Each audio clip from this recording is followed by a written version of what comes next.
Hey, salut à toutes et à tous, on se retrouve pour ce quatrième tuto sur Pico 8. On va enfin continuer notre petit shmup, pas shmup, notre petit Space Invaders, pardon, sur donc la fantasy console Pico 8. Dans les tout premiers tutos, on a vu un truc ultra important, les tableaux, la gestion des tableaux, on a vu aussi un petit peu les boucles, mais surtout comment gérer les tableaux et à quoi ça sert dans le développement notamment de jeux vidéo.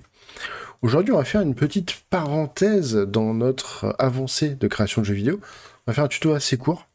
C'est même pas vraiment un tuto, c'est plutôt un petit guide un petit peu pour nettoyer notre code. Ici, j'ai rechargé, donc toujours sur la plateforme en ligne gratuite pico-8-edu.com. J'ai rechargé mon dernier projet, donc la suite du tuto 3, où on avait donc géré les tirs. Et avant d'aller plus loin, avant de gérer les collisions et tout ça, on va s'occuper de nettoyer un petit peu notre code. Pourquoi nettoyer le code? On va rien enlever pour l'instant réellement.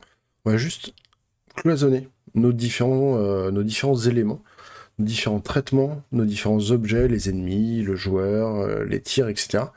Puisqu'on commence à avoir quelques lignes. On a 72 lignes déjà en tout, ce qui est pour les développeurs qui utilisent des outils dédiés au développement style Visual Studio ou autre. 72 lignes, c'est pas grand chose, on est d'accord, mais sur Pico 8, on est assez limité. Et pour vraiment lire le code de bout en bout, c'est un peu compliqué. De toute façon, même si vous utilisez Visual Studio ou autre logiciel éditeur de code, c'est toujours bien quand même de structurer un petit peu son code et de séparer un petit peu les différentes parties. On n'est pas obligé de toucher à tout à chaque fois, et ça permet, si on n'utilise pas du tout, si on ne modifie pas du tout nos ennemis, on n'a pas le code des ennemis qui vient, entre guillemets, nous polluer la feuille de texte. Donc ce qu'on va faire, dans Pico 8, on a un petit système d'onglets. Et en gros, je vais créer un onglet par ensemble, on va dire, d'objets et de traitements. Je vais pas parler de classe, parce qu'on fait pas de la vraie PO. Mais en gros, je vais avoir un onglet pour le joueur, un onglet pour les ennemis, un onglet pour les tirs, plus tard éventuellement un onglet pour les effets de particules, plus tard un onglet pour la gestion du son, par exemple. Alors, même si la gestion du son est très simple, donc on peut la mettre dans des parties déjà créées. Mais l'idée, voilà, ça va être de cloisonner un petit peu. J'ai pas besoin de toucher au player, au joueur, j'ai pas besoin de voir son code, en fait, sous les yeux, qui va remplir l'écran inutilement.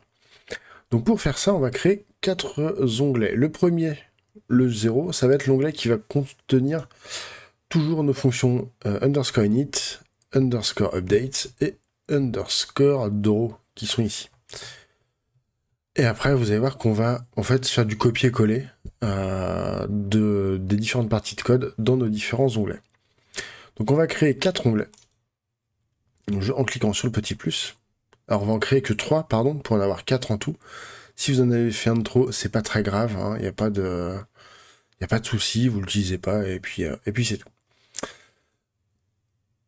Donc, quand je suis revenu à 0, bien sûr, il m'a tout supprimé, puisqu'il faut que je les remplisse au fur et à mesure. Hop, tac, je vais vous refaire voir quand même pour l'exemple. Si je passe sur les onglets ici, je sais pas exactement lequel sert à quoi. Donc, nous, on va utiliser un truc dans le tuto, mais vous, si vous faites un jeu complètement différent, par exemple, vous n'avez pas d'ennemis, du coup, votre numéro 2, il faudra que ça soit autre chose. Donc, l'idée, c'est qu'on va nommer ces onglets. Comme ça nous permet directement, en passant la souris dessus, d'avoir un nom pour les onglets.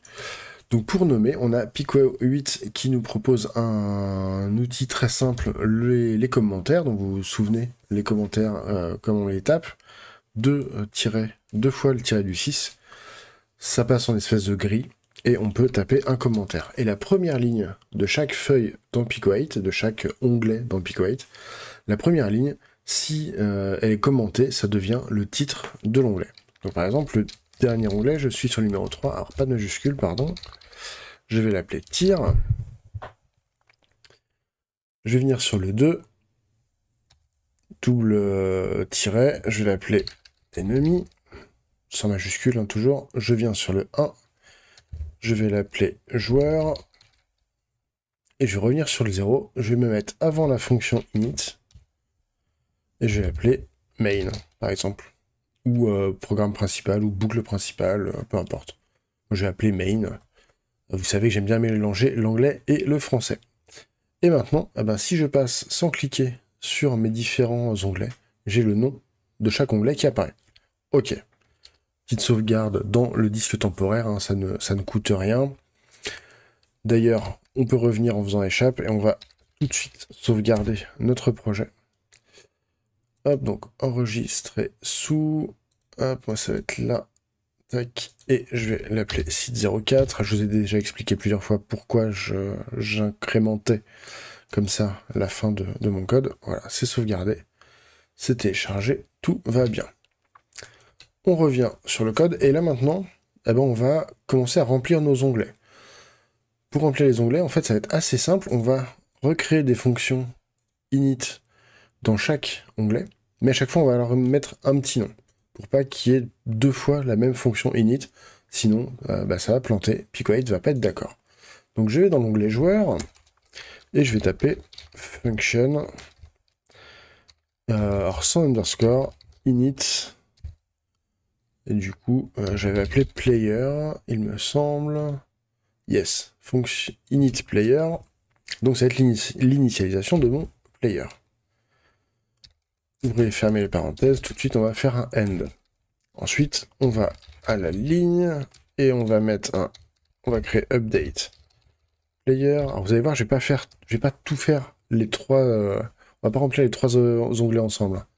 Je vais vous laisser bosser un peu, vous allez vite comprendre après le premier.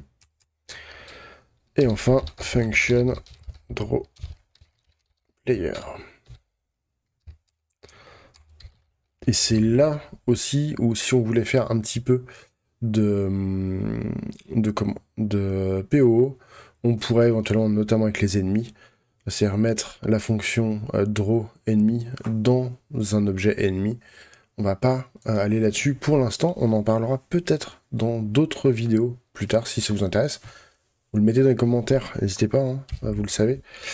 À la fin, quand on arrivera à la fin de cette petite série d'une dizaine de vidéos, si vous voulez qu'on rajoute des choses sur le jeu, il faudra le dire, il faut commencer à le dire tout de suite dans les commentaires. Puis mettez un pouce bleu et abonnez-vous là, hop, tant que vous y êtes, let's go, vous avez fait une petite pause. Ok, donc dans joueur, j'ai créé une fonction init player, une fonction update player, une fonction draw player. On retrouve notre structure de la page de base. Maintenant, dans function init player, on va simplement sélectionner tout le bloc player ici, d'où l'intérêt bien sûr de commenter un petit peu au moins notre code. C'est pas des super gros commentaires, mais au moins on sait dans quelle zone on est.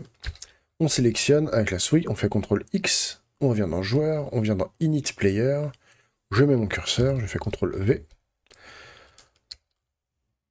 et tout va bien.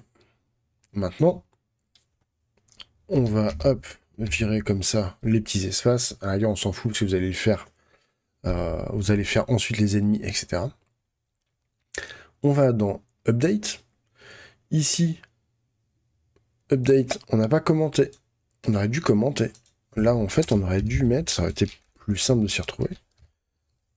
Player, alors, vous n'êtes pas obligé de le renoter. Hein. C'est juste pour vous dire l'intérêt et l'importance de commenter votre code. Donc là, moi, je sais qu'on va avoir ici la gestion des mouvements de notre joueur. Donc je sélectionne tout ça. Je reviens dans joueur. Et là, je vais aller dans Update joueur. Je colle. Donc CTRL X pour couper. CTRL V pour coller. Si vous n'êtes pas trop sûr de vous, faites un CTRL C pour copier. CTRL V pour coller. Et vous revenez dans le code ici, vous le supprimez. Pensez bien à le supprimer. Il ne faudra pas qu'il fasse double. Ensuite, là, ça va être les traitements du tir. Les traitements de tir. Et là, alors là, on est un petit peu sur... ça, c'est le joueur qui va tirer, mais on va créer les tirs. Donc, ça sera un petit peu à vous de choisir si vous voulez créer une autre fonction dans le joueur. On pourrait peut-être faire ça. Allez, on va faire ça. Tiens, c'était pas prévu, mais on va faire ça. On va revenir dans notre joueur. En fait, où où j'ai bugué un petit peu, où j'ai bugué. Non, mais où je me suis mis à réfléchir, c'est que cette partie-là, c'est vraiment le joueur qui va contrôler le tir. C'est pas le tir qui contrôle le joueur. On attend vraiment un input de la part du joueur pour pouvoir tirer. Donc on va prendre ce bloc de texte, et en fait on va le mettre dans le joueur. Sauf qu'on peut pas le mettre directement dans l'update, parce que si vous vous rappelez la vidéo précédente sur les tirs, si je le mets avant la gestion des tirs, donc qui est ici, donc, pour l'instant écoutez juste, hein, ne faites rien. Si je mets ce bloc-là avant le for pour qui gère tous les tirs, eh bien mes tirs sont décalés. Et il y en a un de trop qui est géré, et surtout ils sont décalés déjà de plusieurs pixels. Donc il faut vraiment que ça soit après la gestion des tirs. Donc je reviens sur mon joueur, et là je vais lui créer une autre fonction. Je vais aller tout en bas, que je vais appeler shoot. Par exemple, je crois pas qu'elle soit déjà existante. On verra, sinon eh ben, on débuggera, on trouvera le problème. Donc, ou alors sinon on peut même l'appeler, tiens, update, on va l'appeler update shoot. Pas obligé d'écrire 2 fois shoot. Update shoot, comme ça on est sûr. Je reviens dans le main, je prends tout l'événement qui va écouter la pression d'un bouton pour pouvoir créer un tir. Je le sélectionne, CTRL X, je vais dans update shoot, CTRL V. Les plus avertis d'entre vous auront déjà remarqué le problème qu'on va avoir. C'est fait exprès, ne vous inquiétez pas. Cette vidéo n'est pas réalisée par un professionnel. Et ensuite, on va venir gérer le draw. Donc là, dans l'update, il va nous rester tout simplement la gestion des tirs. Nos ennemis étant statiques, on n'a pas besoin de gérer leur position. Si vous deviez gérer la position des ennemis, ça se passerait dans l'update, bien entendu. Donc là, on n'a plus rien en rapport avec le joueur. Ça, on le laisse pour l'instant, on s'en occupe pas. On arrive dans la fonction draw, le CLS, le clear screen, donc le fait de remettre l'écran à 0 à chaque frame, on le laisse. C'est un truc général, ça prend une ligne, pas de souci là-dessus. Ensuite, on va prendre l'affichage du joueur. Lui, l'affichage du joueur, hop là. Non, il veut pas. Ah bah écoutez. Donc pour aller un peu plus loin sur la sélection, vous maintenez la majuscule, donc Shift, donc la flèche vers le haut, la majuscule flèche vers le haut, et vous décalez avec les flèches du clavier gauche-droite au bas. Ici c'était à droite, pour sélectionner le reste de la ligne. L'affichage du joueur, on va le mettre bien sûr dans sa fonction draw à lui. Donc draw player. Ok. Ce qui fait que là, mon commentaire qui est ici, hop, on va se le mettre, voilà, par là, peu importe. Hein. On fait un petit peu de nettoyage. Là, j'ai pas mis update player, j'ai pas commenté, je vous laisse commenter vous-même. Quand même, j'ai pas tout vous mâcher le boulot. Ok, et donc là, maintenant, j'affiche mon joueur. On revient sur le draw. Mon clear screen, mon affichage des ennemis, mon affichage des tirs. Tiens, hop. Affichage des tirs. Et une petite section des bugs, j'ai plus rien en rapport avec mon joueur. Donc, tout va bien. Allez, on revient ici. On va se refaire une petite sauvegarde hein, quand même, parce que là, on est en train de modifier pas mal de choses. Hop, donc c'est sauvegardé. On revient sur notre code, et puis bah, on va faire CTRL R pour lancer, ou sinon vous revenez sur l'écran de base en faisant échappe, vous faites Run, et là c'est la meule. Et là c'est la giga meule. On n'a plus le joueur, et du coup on peut plus tirer. Pourquoi on peut plus tirer? Parce qu'on a mis notre gestion des tirs dans le joueur, et si on n'avait pas mis la gestion des tirs dans le joueur, mais avec les tirs, on aurait pu tirer, mais vu que le joueur n'existe plus, pour l'instant, eh bien, tous mes tirs seraient apparus. Bien sûr, je pointe du doigt mon écran, mais vous pouvez pas le voir. Professionnel, hein, je vous l'ai dit. Tous nos tirs auraient été stack, ce serait superposé en haut à gauche de l'écran en 0-0, comme on a eu dans la dernière vidéo. Pourquoi ça marche pas? Je reviens sur mon code. J'ai bien créé ma page joueur. Init player, update player, draw player, update shoot. Voilà, ça c'était un choix un peu perso. Sauf que ces fonctions-là, Pico8, il sait pas qu'il faut les utiliser. Lui, Pico8, les 3 seules fonctions qu'il sait qu'il va devoir utiliser de base, c'est underscore init, underscore update et underscore draw. Le reste, c'est à nous de faire ce qu'on veut avec. On peut très bien imaginer faire une application qui ne fait rien, mais qui fonctionnera. Juste en mettant ces 3 fonctions vides, elle fait rien, mais elle fonctionne. Un peu, c'est étrange. Donc qu'est-ce qui nous manque? En fait, on a supprimé les... alors, hop, que je revienne au tout début. On a supprimé, en fait, toute la gestion de notre joueur. Pour la remettre, on va revenir dans la fonction init, et au lieu de remettre tout le bloc joueur qui faisait 4 lignes de mémoire, on va simplement appeler init. Init underscore, init player, avec les parenthèses. Ok. Avec un seul R d'ailleurs, ça sera mieux. Et puis dans update, pareil, hein. Update player. Et dans le draw, on se remet au même endroit. Alors, sur le draw, on n'a qu'une ligne, donc on gagne pas grand-chose. Ça pourrait être utile si on voulait rajouter des effets, par exemple, de ghost derrière le joueur. On pourrait tout mettre, du coup, dans le joueur. Et on aurait juste une fonction à appeler ici. Et bien là, même chose, hein. Draw player. Et voilà. Et là, on va retourner ici. On relance. Et là, c'est mon joueur réapparaît et refonctionne. Sauf que maintenant, j'essaie de tirer. Hein, ça tire pas. Et merde. Qu'est-ce qu'on a cassé? Eh ben, pas grand-chose. C'est juste qu'on a oublié de rajouter, après la gestion des tirs, notre update shoot. On appelle la fonction update shoot qu'on a créée ici. Et là, si je relance, normalement, si j'ai bien tout compris, bien tout lu Freud, on est retombé exactement sur la même configuration qu'on avait précédemment. Donc, vous avez compris le principe. On va pas le faire 3 fois. Je vous laisse la joie, le bonheur de refaire la même chose avec les ennemis et avec les tirs. L'objectif, c'est d'avoir 3 onglets remplis et d'avoir un minimum d'infos sur la page main. Notamment sur Pick-Weight, ce que j'aime beaucoup, alors je sais que je vais encore me faire engueuler par les pros, par certains pros, tant pis, on n'est pas pro, je vous le rappelle.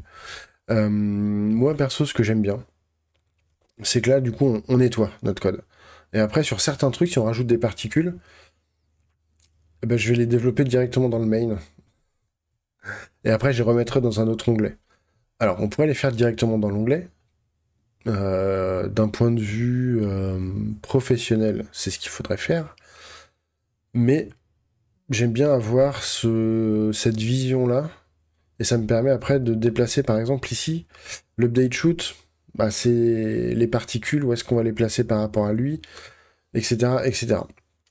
Après, peut-être que je ferai complètement différemment, je n'en sais rien, mais je sais que c'est un truc que je fais régulièrement.